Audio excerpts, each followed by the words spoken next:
کو بھی میرے والد گرامی فرمایا کرتے تھے جس سے دوستی ہو نا اس کی انگلی پکڑ کے دین کی راہ پہ لے آؤ، یہ دوستی کا حق ہے۔ اس کے لیے آپ بہت کچھ کرتے ہیں لیکن اگر اس کو دین نہیں دیا تو کچھ بھی نہیں دیا۔ کوشش کرو میرا دوست ہو اور جہنم میں جائے۔ والدین بچے کے مستقبل کے لیے کتنی کوشش کرتے ہیں، لاکھوں روپیہ لگاتے ہیں مستقبل ٹھیک ہو جائے، کرتے ہیں کہ نہیں کرتے؟ یونیورسٹیوں کے اندر کالجوں کے اندر کتنی بھاری فیسیں بھرتے ہیں، کیوں اتنا کچھ کیوں کر رہے ہو؟ میں نے دیکھا بوڑھا باپ اپنی کمر پہ بوریاں لاد کے مزدوری کرتا ہے، مائیں اپنا زیور بیچ رہی ہیں کہ اولاد پڑ جائے۔ میاں اتنا کچھ کیوں کر رہے ہو؟ جی مستقبل ٹھیک ہو جائے۔ یہ مستقبل کتنا ہے؟ 20-25 سال کا، اور جو اصل مستقبل ہے اس کی فکر ہی نہیں کسی کو۔ اصل مستقبل تو وہ ہے، اللہ اکبر۔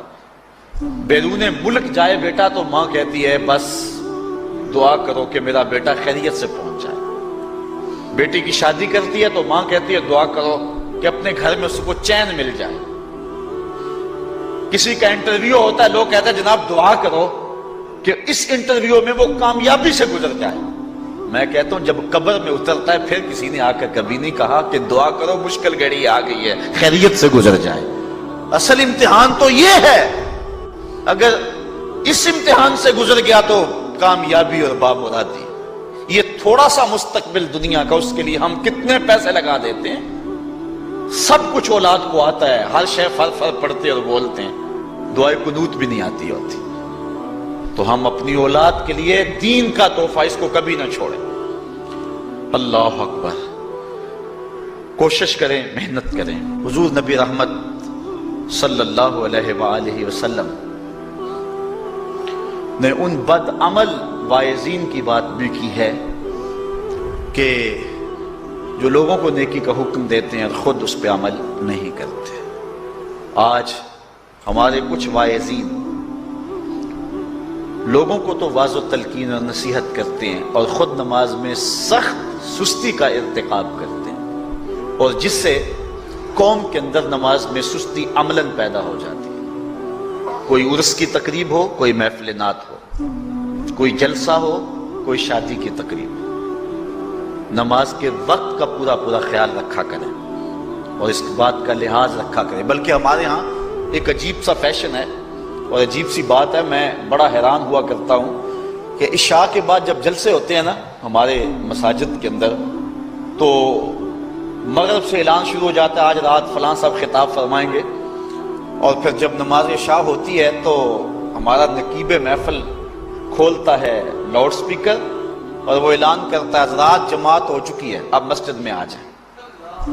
یعنی یہ نماز کو ہلکا کرنے والی بات ہے۔ ان کو کہا جا رہا ہے کہ بلکہ بعض تو کہہ دیتے ہیں جس کا تمہیں ڈر تھا وہ گزر گئی ہے، اب آ جاؤ۔ کیا لینا ہے جلسے میں آ کر اگر نماز ہی نہیں پڑھنی ہے تو؟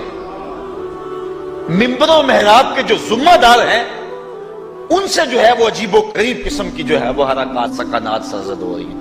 یہ جو جہل نقیبوں کا ایک غول آ گیا نا، یہ بھی ایک بہت بڑی مصیبت ہے۔ ایک تو بے تحاشا القاب، دوسرا دین کی روح سے ناشنائی۔ وہ کسی نے کہا تھا نا کہ پہلے حضرت غوث پاک ولی بناتے تھے، چور سے کتب بناتے تھے، آج کل ہم بناتے ہیں۔ کہا تم کیسے؟ کہا ہمیں پتا ہوتا ہے یہ چور بیٹھا ہوا ہے، کہتے ہیں غوث زمان اور کتب دوران۔ بے تحاشا اور بے تکا انداز، اور پھر دین کی روح سے یہ ناشنائی کہ باقاعدہ اعلان ہوتا ہے جناب جماعت ہو چکی اب تو آ جاؤ۔ تو کیا کرنا ہے؟ ساری رات جاگ کے اگر عشاء کی نماز ہی نہیں پڑھی تو نماز کو ہلکا کیا گیا ہے۔ اسی طرح جلسہ لمبا ہو رہا ہے اور نماز کا وقت سکڑ رہا ہے۔ ان چیزوں کا التزام کرنا ہے، ہم نے کوشش کرنی ہے۔ اور یہ بھی ایک مصیبت ہے کہ دربار بڑا اونچا ہے اور مسجد کے اندر جانوروں کی بینٹیں پڑی ہوئی ہیں۔ حیثیت تو مسجد کی ہے، دربار کی تو ثانوی حیثیت ہے۔ دربار پہ 3 کروڑ روپیہ لگا ہوا ہے اور مسجد میں چٹائیاں بھی موجود نہیں۔ اپنے بھی خفا مجھ سے ہیں بیگانے بھی ناخوش، کہ زہر حلال کو کبھی کہہ نہ سکا کند، بات وہی کہتا ہوں سمجھتا ہوں جسے حق، میں ابلہ مسجد ہوں نہ تہذیب کا فرزہ۔ بے تحاشا اور بے تکا انداز، اور پھر دین کی روح سے یہ ناشنائی کہ باقاعدہ اعلان ہوتا ہے جناب جماعت ہو چکی اب تو آ جاؤ۔ تو کیا کرنا ہے؟ ساری رات جاگ کے اگر عشاء کی نماز ہی نہیں پڑھی تو نماز کو ہلکا کیا گیا ہے۔